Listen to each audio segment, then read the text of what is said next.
Salam bertemu sahabat dan rakan-rakan YouTuber, subscriber dan mereka yang sering berada di channel YouTube. Terima kasih.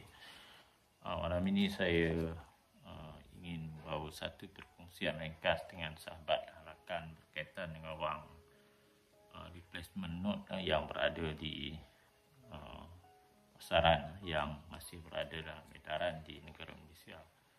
Baik, wang yang saya bawa inilah RM10 ZB 3412596. Kamu boleh lihat di hadapan dan di belakang wang RM10. Ini ialah bunga rupiah, dan di hadapan seperti biasa wang Malaysia ialah potret yang Di-Pertuan Agong pertama di negara kita, RM10, yang masih baru, tetapi apa yang berbeza daripada RM10 lain ialah ini merupakan ciri replacement note ZB.